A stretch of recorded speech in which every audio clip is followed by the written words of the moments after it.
என் அன்பு குழந்தையே, மனம் மறுத்து விட்டதல்லவா? வாழ்க்கை வெறுத்து விட்டதல்லவா? இனி நடப்பது நடக்கட்டும் என்கின்ற வெறுமை சூழ்ந்து விட்டதல்லவா? என் மீதான நம்பிக்கை ஒரு புறம் இருந்தாலும் எதுவுமே நடக்கவில்லையே என்கின்ற உன்னுடைய மனம் கனத்து போனதல்லவா? ஒன்றை புரிந்து கொள், என்னுடைய அனுகிரகத்தால் இந்த பிறவியில் என்னை நீ ஆராதிக்கின்றாய். அப்படி என்னை வணங்கும் அவகாசம் உனக்கு கிடைத்ததே ஒரு யோகம்தான். நீ இப்பிறவிக்கு சாட்சி, நான் உன்னுடைய பூர்வ ஜென்மங்கள் அனைத்திற்கும் சாட்சி. ஒன்று தெரியுமா? உன் வாழ்வில் நான் ஒருவன் மட்டும் இல்லையென்றால் உன்னை எப்போதோ காகித பூவை போல கசக்கி தூக்கி எறிந்திருப்பார்கள். எனது பொக்கிஷம் நீ. உன்னை வாழ வைப்பது இந்த பெருமாளின் கடமை. இன்றிருக்கும் இன்பமும் துன்பமும் நிரந்தரமல்ல, ஆனால் நீ செய்யும் நன்மையும் தீமையும் நிரந்தரமானது. என்றாவது ஒரு நாள் அதற்கான பலன்கள் உன்னை வந்தடையும். கஷ்டங்களால் துவண்டு போகாதே. அது உன்னை உன்னுடைய வாழ்க்கையில் உயர்த்தத்தான் வருகின்றது. ஒரு செடி நன்றாக வளர்கிறது. பூச்சிகள் வந்துவிட்டால் அந்த செடி நோய்வாய்ப்பட்டு அழிந்துவிடும். அதற்காக உரம், மருந்து என போடுவது அதை நன்றாக வளர்க்கத்தானே. அதுபோலவே தான் நானும் உனக்கு இது மாதிரியான சூழ்நிலைகளை தருகின்றேன். இந்த சூழ்நிலைகள் உன்னை வளர்க்கத்தான் உதவும். எப்பொழுதும் வாழ்க்கையை பிடித்ததாய் நினைத்துக்கொள். எனக்கு பிடித்ததில் கஷ்டங்கள் வந்தாலும் அது சரியாகும்.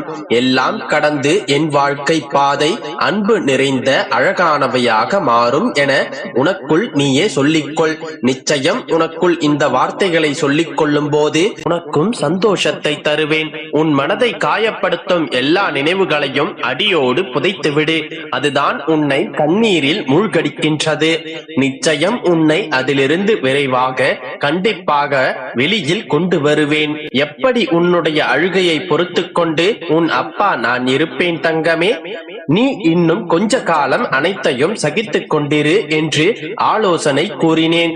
ஆனால் நீயோ, அப்பா எனக்கு இதெல்லாம் சாத்தியப்படாது, நிச்சயமாக ஒரு மாற்றம் வந்தாக வேண்டும், நான் அனுபவித்து வரும் இந்த நிலை மாறியே ஆக வேண்டும், நான் ஜெயித்த பிறகுதான் உன்னை நெருங்குவேன், அதுவரை எனக்கு நீ கண்டிப்பாக உதவித்தான் ஆக வேண்டும் என்று கட்டளையிடுகின்றாய். என் செல்ல குழந்தையே, அதுவும் சரிதான். நிச்சயமாக நான் உன்னை தாங்குவேன். உன்னுடைய வாழ்க்கையில் மாற்றத்தை உண்டாக்குவேன். இந்த மாற்றம் இப்போதைய உனது தடுமாற்றத்தை போன்றோ இதுவரை நீ கண்ட ஏமாற்றம் போன்றோ இருக்காது. உனது வாழ்வில் மிகச்சிறந்த முன்னேற்றமாக இருக்கும். மற்றவர்களின் கண்கள் பார்த்து கொண்டிருக்கும் போதே நீ உயர்த்தப்படுவாய். கவலைப்படாமல் இரு. நீ மாறப்போகின்றாய். புதிய வாழ்க்கையை அனுபவிக்கப் போகின்றாய். தைரியமாக இரு. நீ ஜெயிக்கத்தான் போகின்றாய். அன்று நீ என்னை புரிந்து கொள்ள முயற்சி செய்வாய். பேச முடியாமல் தவிப்பாய். என்னை தேடி அலைந்து ஓய்ந்து ஓடி வருவாய். ஆனந்தத்தில் என்னை பார்த்து அழுதும் விடுவாய். என் பிள்ளையை நான் தோற்க விடுவேனா? அதற்காகவா நான் உன்னை தேடி வந்திருக்கின்றேன்? கவலைப்படாதே கண்மணி. நிச்சயமாக அப்பா உன்னை கரை சேர்ப்பேன். இது தெரியாமல் கவலைப்பட்டு கொண்டிருக்கின்றாய். இத்தனை நாள் பொறுமையோடும் நம்பிக்கையோடும் காத்திருந்த உனக்கு தோல்வியை பரிசளிப்பேனா? அது என்னுடைய தர்மமில்லை. உன்னுடைய அப்பா உண்மைக்கும் நேர்மைக்கும் மட்டுமே துணை நிற்பேன். உன்னிடமும் தர்மமும் நேர்மையும் இருக்கின்றது. அப்படி இருக்கையில் உன்னை தோற்று போக விடுவேனா? மனம் வெறுத்து போக விடுவேனா?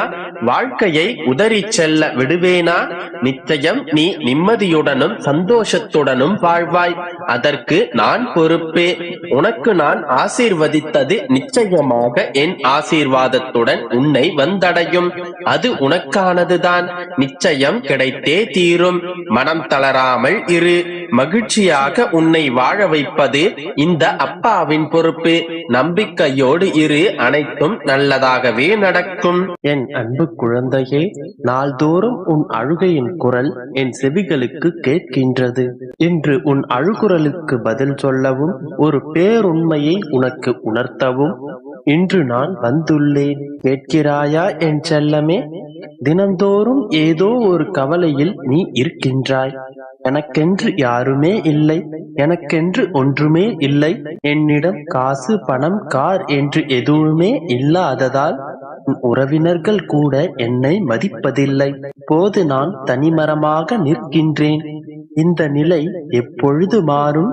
எனக்கு ஒரு நல்ல வழி காட்டுங்கள் அப்பா என்றுதானே கேட்கின்றாய். என் பிள்ளையிடம் காசு பணம் என்று எதுவுமே இல்லாமல் போனாலும் நல்ல மனமும் குணமும் உண்டு. உடனே நல்ல குணத்தையும் மனதையும் யார் மதிக்கிறார்கள் அப்பா என்றுதானே கேட்கின்றாய். நான் இத்தனை கஷ்டங்கள் படுகின்றேன், ஆனால் எனக்கு ஆறுதல் சொல்லக்கூட ஒருவரும் இல்லை என்று கவலைப்படுகின்றாய். செல்லமே, ஒரு உண்மையை புரிந்து கொள். பல ஊர்களுக்கு யாத்திரை சென்ற குருநானக் ஒரு ஊரில் தங்கினார். அந்த ஊரில் குரு நானக்கை ஒரு பணக்காரர் தன் வீட்டில் விருந்து உண்ண அழைத்தார். இந்த ஊரிலேயே மிகவும் பணக்காரர் நான் நினைத்ததை சாதிக்கும் பலம் என்னிடம் இருக்கின்றது. உங்களுக்கு ஏதாவது வேண்டுமென்றால் என்னிடம் கூறுங்கள் என்று பெருமையுடன் அவரிடம் அறிமுகப்படுத்திக் கொண்டார். சற்று யோசித்த குருநானக், ரொம்ப நல்லது, அப்படியானால் எனக்கு ஒரு உதவி செய்ய வேண்டுமே என்று கேட்டார். என்ன சுவாமி, எதுவாக இருந்தாலும் தயங்காமல் என்னிடம் கேளுங்கள், நான் உங்கள் ஆசையை நிறைவேற்றுகிறேன் என்றார் அவர். உடனே குருநானக் தன் பையிலிருந்து ஒரு ஊசியை எடுத்து அந்த பணக்காரரிடம் கொடுத்தார். அந்த பணக்காரர் அதை வாங்கிக் கொண்டு, இந்த பழைய ஊசியை வைத்து நான் என்ன செய்ய வேண்டும் சுவாமி என்று கேட்டார். அதற்கு குருநானக், இதை பத்திரமாக வைத்துக் கொள்ளுங்கள், நாம் இருவரும் மேலுலகத்தில் சந்திக்கும் போது இதை கொண்டு வாருங்கள் என்றார். இறந்த பிறகு இந்த ஊசியை எப்படி கொண்டு வர முடியும் என்று கேட்டார் அந்த பணக்காரர். அவரை பார்த்து சிரித்த குருநானக், இந்த பூமியை விட்டு செல்லும் போது ஒரு சிறு ஊசியை கூட கொண்டு செல்ல முடியாத நிலையில் இந்த உலகை விட்டு செல்லும் போது ஒரு சிறு ஊசியை கூட எடுத்துச் செல்ல முடியாது என்று நீங்களே ஒப்புக்கொள்கிறீர்கள். ஆனால் நினைத்ததை சாதிக்க முடியும் என்று தற்பெருமை பேசுகிறீர்களே என்று கேட்டார். ஒருவர் செய்த நன்மை தீமை மட்டுமே அவர் இறந்த பிறகும் அவர் கூடவே வரும்.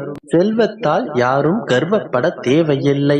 அதை இல்லாதவர்களுக்கு கொடுத்து உதவுங்கள், அதுதான் உண்மையான மகிழ்ச்சியை கொடுக்கும் என்று கூறினார் குருநானக். இதில் இருக்கும் உண்மையை நீ புரிந்து கொண்டாயா என் செல்லமே? இதை நீ சரியாக புரிந்து கொண்டால் இதன் பிறகு எனக்காக யாரும் இல்லை, என்னிடம் எதுவும் இல்லை என்று புலம்ப மாட்டாய். உன்னால் காசு பணம் சொத்து என்று அனைத்து செல்வத்தையும் சேர்க்க முடியாமல் போனாலும் நல்லதை நினைத்து உன்னால் முடிந்தவரை பிறருக்கு உதவியை செய்து உன்னுடைய புண்ணிய பலன்களை நீ சேர்த்துக்கொள். இவை மட்டுமே உனக்கு தக்க சமயத்தில் உனக்கு பலன் கொடுக்கும். உனக்கு வேண்டியதை சரியான நேரத்தில்